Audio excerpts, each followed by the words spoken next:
It started on what seemed like a regular Wednesday evening. I came home from work, tired as usual, expecting a quiet night with my wife, Lisa. But the moment I walked into our living room, I could tell something was off.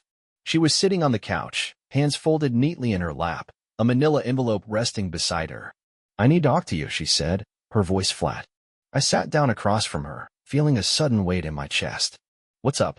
She took a deep breath, then slid the envelope across the coffee table. "I filed for divorce." Just like that. No preamble, no warning. The words hit me like a punch to the gut, but not for the reason you might think. See, our marriage had been dead for years. At some point, Lisa stopped being my wife and became more of a highly critical roommate who never had a kind word to say. I suspected she was cheating, though I never had concrete proof. But now, staring at those papers, I wasn't sad. I wasn't even angry. I was relieved. "Okay," I said. She blinked. "Okay. Yeah," I shrugged. "If that's what you want." Lisa narrowed her eyes. I could see it in her expression. She expected me to beg, to get angry, to fight for her. Instead, I leaned back into the couch and exhaled, feeling lighter than I had in years. Her lips pressed into a thin line. "Well, I guess that was easier than I thought." She stood up, grabbed her purse, and headed for the door. That's when I noticed she was dressed up. Hair curled, makeup flawless, wearing that dress, the one she never wore around me anymore. "Hot date?" I asked, smirking. She hesitated for half a second before rolling her eyes. "Not that it's any of your business, but yes." I laughed. I actually laughed. This was hilarious. The way she said it, she clearly thought this was her big moment, that she was dealing the final blow. In her mind, she was the prize, and I was supposed to be heartbroken that she was leaving me. "Have fun," I said, standing up and heading to the kitchen. "Don't wait up." She scoffed, but I could feel her confusion. I wasn't reacting the way she expected. And that was just the beginning. The realization hits her. Over the next few days, Lisa acted like she had won some grand prize. She barely came home, probably staying over at her new man's place. I didn't care. I started going to the gym, eating better, and catching up with old friends. The stress that had been suffocating me for years disappeared overnight. But then, something changed. It started with small things. She would come home looking unsettled, like she expected something to be different. She'd glance around the house like she was looking for something. At first, I couldn't figure it out. Then it hit me. She expected chaos. She thought she'd walk in and see me drowning in sadness, missing her, begging her to come back. But instead, she walked in to see a clean house, a man who was thriving, and absolutely no trace of her stuff anywhere. That's when I saw it, the first flicker of doubt in her eyes. Lisa had convinced herself that she was the one upgrading, that she'd leave me behind in misery while she rode off into the sunset with her new guy. But what happens when your backup plan isn't as perfect as you thought? I was about to find out. For the first few days after Lisa dropped the divorce bombshell, I didn't hear much from her. She wasn't home, and honestly, I didn't care where she was. My life had just dramatically improved overnight. No more walking on eggshells around her mood swings. No more forced small talk with a woman who clearly checked out of our marriage a long time ago. No more feeling like I was constantly failing someone who didn't even respect me. I focused on myself. I started going to the gym every morning before work. At night, I actually cooked proper meals for myself: steak, grilled veggies, salmon, real food instead of the microwave meals Lisa always complained about but never actually helped me replace. I slept better than I had in years. It was like I had been unknowingly living with a weight around my neck, and now that it was gone, I could breathe. But then, Lisa started acting weird. It started subtly. She'd come home to grab something from the house, and instead of ignoring me like I expected, she'd linger.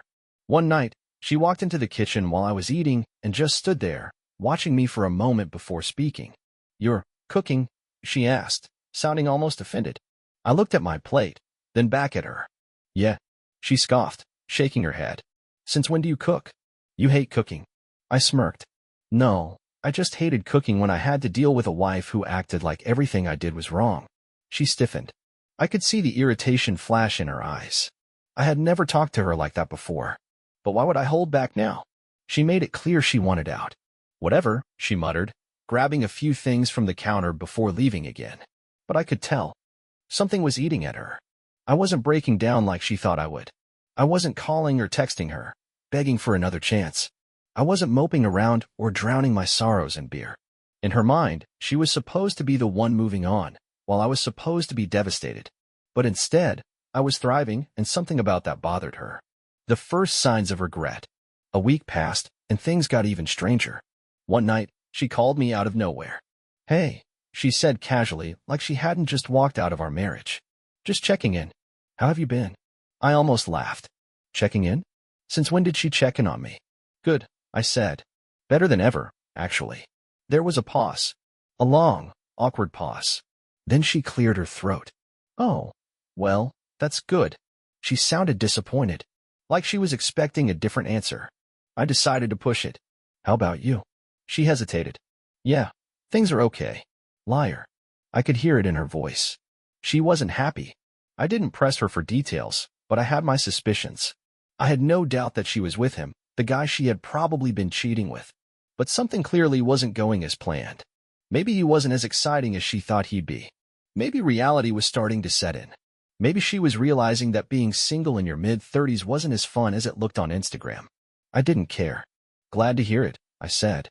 "Anyway, I have plans, so I gotta go." That was a lie. I didn't have plans. I just wanted to end the conversation before she could fish for more information.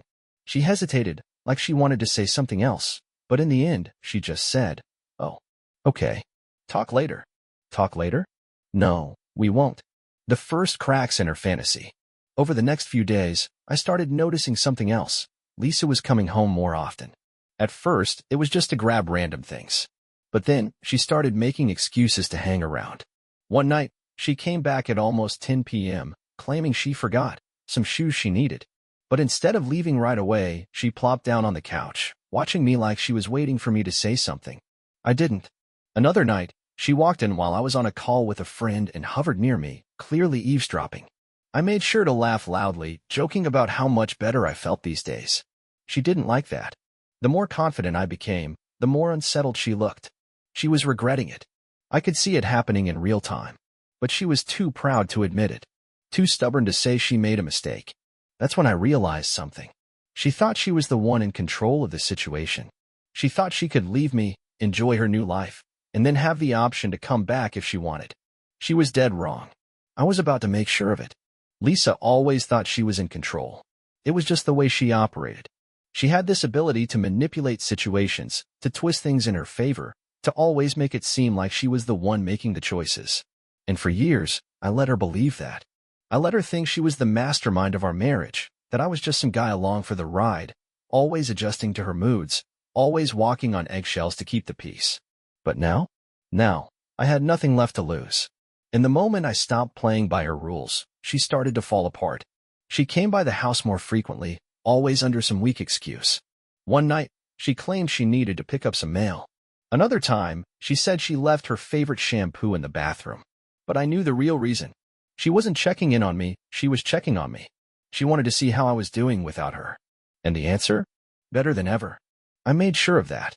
The house was spotless every time she showed up, something she never thought I was capable of doing without her nagging. The fridge was stocked with fresh food. The gym bag by the door made it clear I was taking care of myself. I even left a book on self-improvement on the coffee table, something she never thought I'd have the discipline to read. Every little detail, every little change, was a silent reminder I didn't need her. I never did. And it was driving her insane. One night, she showed up while I was watching TV. She stood in the doorway, arms crossed, staring at me like I had committed some crime. "What's up?" I asked casually, barely looking away from the screen. She sighed dramatically. "Can we talk?" That was new. Lisa never wanted to talk. She wanted a lecture. To dictate. To control. I muted the TV and turned to her. "Sure." She hesitated, and for the first time, I saw something I never thought I'd see in her. Doubt. I don't get it," she finally said. I raised an eyebrow. "Don't get what?" She gestured vaguely at me. "This. You're acting like you're completely fine. Like none of this is affecting you." I shrugged. "Because it's not." Her lips pressed into a thin line. She was waiting for me to break. Waiting for some crack in my composure, some sign that I was secretly miserable. But I wasn't. I had never been better. "You don't even seem sad," she muttered. I laughed. Actually laughed. "Lisa, why would I be sad? You wanted a divorce. You got it. What's there to be upset about?" She stared at me, And in that moment, I saw it, the flicker of panic in her eyes. This wasn't how it was supposed to go. In her mind, I was supposed to be begging her to come back. She was supposed to be the one holding all the power. But instead, I was indifferent. Worse than that, I was thriving. And for the first time, I think it hit her. She might have made a mistake. When the fantasy starts to crumble, Lisa wasn't stupid. She knew what she had done. She had gambled, thinking that leaving me would be an upgrade. That her new guy, whoever he was going to give her the excitement she thought she was missing. But the cracks were already starting to show. One night, she slipped up. "I mean, you don't even care that I'm moving on," she blurted out, and I caught it. Not "I moved on." I'm moving on. Present tense. That meant only one thing. Things weren't going as planned. I leaned back on the couch, smirking. "Lisa, what you do with your life isn't my problem anymore." She flinched. She actually flinched. For the first time in years, I felt like I had the upper hand. And I wasn't done yet. I had a feeling Lisa's fantasy wasn't working out the way she expected, but I didn't know just how bad it had gotten until the cracks started turning into full-on fractures. At first, it was the little things, her dropping by more often, lingering in the house for longer than necessary, asking questions she had no reason to ask. But then came the real red flag. She started making excuses to stay longer. One night, she showed up claiming she forgot an important document she needed for work. I didn't ask questions. I just nodded and let her dig through her old desk. But instead of grabbing it and leaving, she just stood there, flipping through old papers that clearly had no importance. I could feel her watching me, but I didn't acknowledge it. Then came the next visit. This time, it was too late at night to be casual. It was almost 11 p.m. when she knocked on the door, and I'll be honest, I was surprised she even came by at that hour. "Something wrong?" I asked, leaning against the doorframe. She hesitated for a moment before sighing dramatically. "Can I come in?" I knew exactly what was happening. The fantasy was falling apart. I stepped aside, letting her in, and watched as she plopped onto the couch like she lived there. I didn't say a word. I just sat across from her, waiting. It didn't take long for her to start talking. "So, you're really okay with all of this?" she asked, her voice softer than usual. I shrugged. "Yeah. Why wouldn't I be?" She shifted uncomfortably, and I knew what this was. She was testing the waters, trying to gauge how much control she still had. I wasn't giving her any. "So, she trailed off, staring at her hands. "You seeing anyone?" There it was. I almost laughed. Not because it was funny, but because it was so predictable. She was spiraling, and now she was trying to figure out if I had moved on before she could even think about crawling back. I leaned back, smirking. "Why do you ask?" She blinked. "I mean, just curious." "Curious?" "No. Desperate." And I could see why. The truth finally slips out. I didn't press her, but I didn't have to. Lisa was never the type to keep things bottled up, and after a few minutes of awkward silence, she finally blurted it out. I don't know if I made the right choice." I kept my face completely blank. Inside, I was grinning like an idiot. "Oh," I said, playing dumb. She sighed, running a hand through her hair. I thought things would be different." There it was. The admission. I decided to poke the wound a little. "Different how?" She shifted uncomfortably. I don't know. That maybe I needed a fresh start. Something new. But it's not." She stopped herself, shaking her head. She didn't want to say it. She didn't want to admit that she thought she was trading up, only to realize that she was the downgrade. That whatever guy she ran off to wasn't the fairy tale she expected. That the grass wasn't greener. I let her stew in it for a moment before delivering the final nail in the coffin. "Well, Lisa," I said, standing up. "That's not really my problem anymore, is it?" She stared at me, her mouth opening slightly before snapping shut. She wasn't used to this version of me. She was used to the passive, people-pleasing husband who put up with everything. That guy was gone, and she was just starting to realize it. Lisa had spent years believing she had me wrapped around her finger. She thought she could walk away, start a new life, and that I'd be sitting here, waiting either to beg for her return or to crumble without her. But reality? Reality was a lot harsher than her fantasies. After that night, when she all but admitted she wasn't happy with her new life, I thought she'd keep her distance. Maybe out of pride, maybe out of sheer embarrassment. But no, she started coming around even more. It wasn't just to pick up her things anymore. One Friday evening, I had just gotten home from the gym, feeling refreshed, when I heard a knock at the door. I checked the time. 9:45 p.m. Too late for casual visits. I already knew who it was before I even opened the door. And sure enough, there stood Lisa, looking like she'd been through hell. Her hair was messy like she'd been running her hands through it in frustration. Her expression? A mixture of regret, confusion, and, if I wasn't mistaken, a hint of panic. I leaned against the doorway, crossing my arms. Lisa. She hesitated, shifting on her feet. Can I come in? I almost said no. But I was curious. She had never looked like this before. This wasn't the confident, arrogant woman who thought she was the prize. This was someone who had just realized she had lost the game she started. I stepped aside. She walked in, but she didn't sit. She just stood there, as if she didn't know what to do with herself. I waited. Let her squirm in silence. Let her feel the weight of what she had done. And finally, she exhaled sharply and turned to me. I need to talk to you, she said. I raised an eyebrow. About. She swallowed. Everything. She wasn't beating around the bush anymore. Whatever had happened in her new life, it was bad enough to break through that thick layer of arrogance she'd built up over the years. I nodded toward the couch. Go ahead. She hesitated before sitting down, hands clasped together. I thought leaving was the right thing, she started. I really did. I thought I needed something different. I said nothing. Just watched. She took a deep breath. But I was wrong. The cracks finally shattered. I leaned forward slightly, tilting my head. Oh? What changed? She let out a humorless laugh. Do you really want to know? I shrugged. Sure. And then, she broke. I thought he was different, she admitted. I was dropping to the floor. I thought, God, I was so stupid. I thought he actually cared about me. Bingo. I didn't say a word. Just let her spill. He was fun at first, she continued, voice shaking slightly. He made me feel alive, like I was doing something exciting. But then, I started seeing the truth. She scoffed, shaking her head. Turns out, I wasn't special. I was just another woman to him. He started pulling away the moment things got serious. And when I confronted him about it, he told me he never wanted anything long-term. I barely held back a smirk. Lisa, who thought she was trading up, who thought she had found something better, had been played. She clenched her fists. And the worst part? The second I realized it wasn't going anywhere, I looked around and saw that. I had nothing left. She glanced at me then, her eyes searching for something. You moved on so fast. It's like I was never even important to you. I laughed, actually laughed. Lisa, I said, shaking my head. You weren't. Her face paled. That was the moment it hit her. All this time, she thought she had some sort of hold on me. That even if she left, there'd always be a part of me that wanted her back. But the truth? I had checked out of this marriage long before she did. She just never noticed. Lisa sat there, frozen, as my words settled over her like a heavy weight. The confident, smug woman who once believed she had outplayed me was now just a ghost of herself. She wasn't in control anymore. She wasn't the one calling the shots.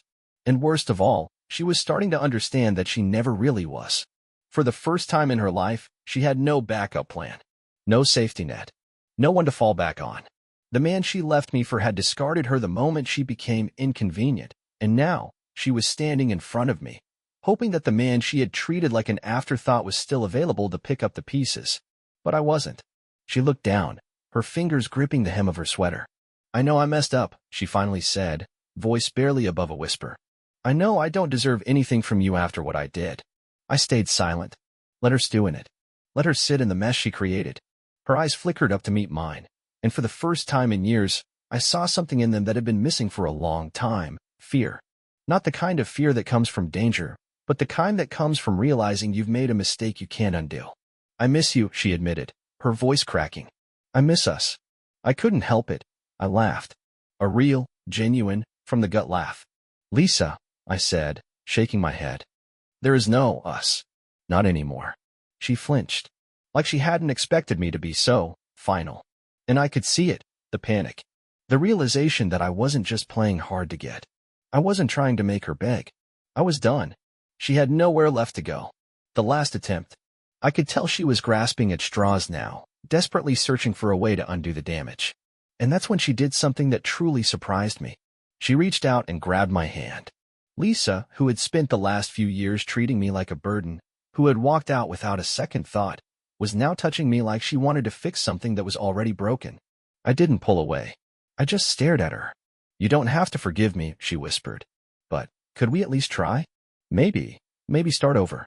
I tilted my head. Start over. She nodded quickly, as if she had suddenly convinced herself this was a real possibility. Yeah, we were good together once, right? Maybe if we... No. One word. That's all it took to shatter whatever hope she had left. Her lips parted, but no sound came out. She blinked rapidly, like she was trying to process what was happening. I leaned forward slightly, making sure she heard me loud and clear. Lisa, I spent years feeling like I was never enough for you. Like nothing I did mattered. You left because you thought there was something better out there. You chose this. She swallowed hard, her grip on my hand tightening. I know. But... No, I cut her off. You don't get to rewrite history. You don't get to walk away, realize you made a mistake, and come back like nothing happened. Tears welled in her eyes. But I love you. I smirked. No, you don't. You just miss having someone who actually cared about you. And with that, I finally pulled my hand away. She broke. Right there, in my living room, the woman who once thought she was untouchable, who believed she could do better without me, who walked away without a care in the world, completely fell apart. But I didn't care. This wasn't my problem anymore. And I wasn't about to let her make it mine again. Lisa didn't leave right away. She just sat there, staring at the floor, her breath coming in shallow, uneven bursts. For a long time, neither of us spoke. The weight of my words was still sinking in for her, and I could tell she was struggling to process the reality she had created. She thought she was the one who had ended this relationship, that the divorce was her decision. But now, she was starting to realize that I was the one who had truly moved on, and there was nothing she could do about it. I don't know what to do, she finally whispered. That part wasn't an act. It wasn't manipulation. It was the truth. Lisa had always been the type of person who had a plan, a backup option, a way to escape consequences when things didn't go her way. But this was different. She had burned a bridge she thought she could rebuild any time she wanted. Now, she was standing on the edge of it, looking at the flames, and realizing there was no way back. I sighed, leaning back against the couch, watching her. You should probably go. Her head snapped up. What? I gestured toward the door. Lisa, I think we've said everything there is to say. You made your decision, and now you have to live with it. Tears welled up in her eyes again, but I didn't react. I had spent years trying to make her happy, years trying to be enough for her, and all it had gotten me was an empty marriage and a wife who had been ready to throw it all away without a second thought. So no, I wasn't about to comfort her now. She swallowed, standing up on shaky legs. So that's it? You're just done. I tilted my head, giving her a sad smile. Lisa, I was done the moment you walked out that door. Her face crumpled. I had never seen her look so completely lost. But I wasn't going to save her. I stood up and walked to the front door, opening it. Goodbye, Lisa. For a moment, she just stood there, frozen. Then, finally, she let out a shaky breath and walked past me, out into the night. I watched as she hesitated on the porch, as if she wanted to turn back, as if she thought there was still a chance to change my mind. But when she looked at me and saw the complete lack of hesitation on my face, she knew. She had already lost. And so, without another word, she turned and walked away. I closed the door behind her, locked it, and for the first time in years, I felt completely, unbelievably free. The silence after Lisa left was different. It wasn't heavy, it wasn't suffocating, it was peaceful. I stood in my living room for a moment, listening to the absence of drama, of tension, of that constant feeling of never being enough. And for the first time in years, I smiled. A real, honest, weight off my shoulders smile. Lisa was gone. For good this time. And I wasn't sad. Not even a little. The days that followed felt like a fresh start. No more second-guessing myself. No more dreading the sound of the front door opening, wondering what kind of mood she'd be in. No more feeling like a background character in my own life. I was free. I focused on myself in a way I never had before. The gym became more than just a distraction. It became a place where I rebuilt myself. I reconnected with old friends, started saying yes to things I had always put off. I even took a weekend trip by myself, something Lisa would have laughed at before. And it was incredible. One night, a few weeks later, I got a text from an unknown number. I messed up. I wish I could take it all back. Lisa. I didn't even bother responding. I deleted the message, set my phone down, and went back to living my life. Because for the first time in a long, long time, I was finally happy.